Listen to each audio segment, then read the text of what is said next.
Bon- Bonjour à tous, nous sommes en ce jour à notre programme vidéo hebdomadaire d'évangélisation intitulé l'Évangile en 5 minutes.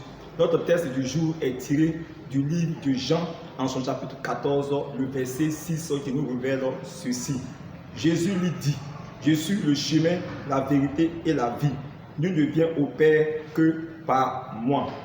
Dans ce verset biblique, le Seigneur Jésus-Christ nous révèle que personne ne peut accéder au Père qui est Dieu sans passer par lui. Il nous révèle au travers de ce verset que tous ceux qui veulent aller dans le paradis de Dieu, tous ceux qui veulent aller au ciel doivent passer obligatoirement par lui. Et il nous indique trois raisons qui justifient cette affirmation. Et la première raison qui justifie cette affirmation de Jésus-Christ est contenue dans le premier pan de ce verset. Il dit que je suis le chemin. Oui, Jésus-Christ, notre Seigneur, est bel et bien le seul chemin qui conduit au Père.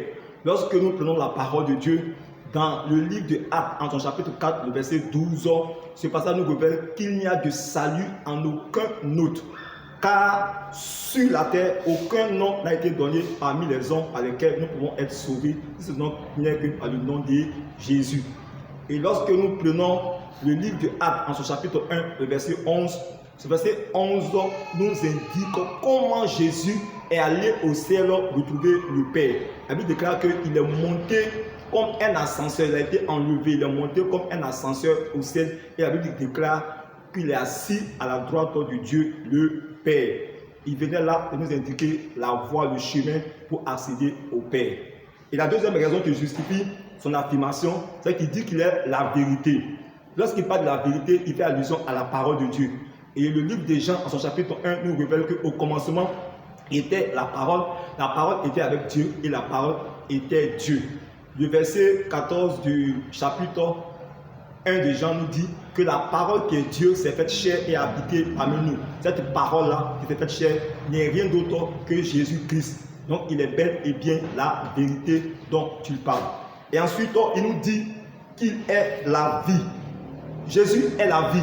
Lorsque Lazare est mort, la Bible déclare que Jésus est venu et il a dit à Marthe et à Marie, je suis la résurrection et la vie. Celui qui croit en moi verra la gloire de Dieu. Et il a communiqué cette vie-là à Lazare qui était mort et Lazare qui était enterré depuis 4 jours a retrouvé la vie.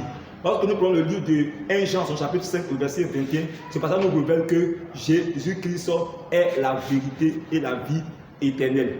Bien-aimé, toi qui as entendu ces paroles, sache que Jésus-Christ est bel et bien le chemin, la vérité et la vie. Et pour accéder au ciel, pour aller au ciel, tu dois obligatoirement passer par lui. Si tu n'as pas encore fait la paix avec Jésus, tu n'as pas encore accepté dans ton cœur comme ton Seigneur et ton Sauveur personnel, et que tu veux le faire, tu vas répéter cette prière après moi. Seigneur Jésus, je crois en toi. Je crois que tu es le Fils du Dieu vivant. Je crois que tu es mort et que Dieu t'a ressuscité quand il est mort. Je t'accepte en ce jour comme mon Seigneur et mon Sauveur personnel. Merci d'être mort pour le pardon de mes péchés et merci pour la vie éternelle que tu me donnes. Au nom de Jésus, Amen. Que Dieu te bénisse.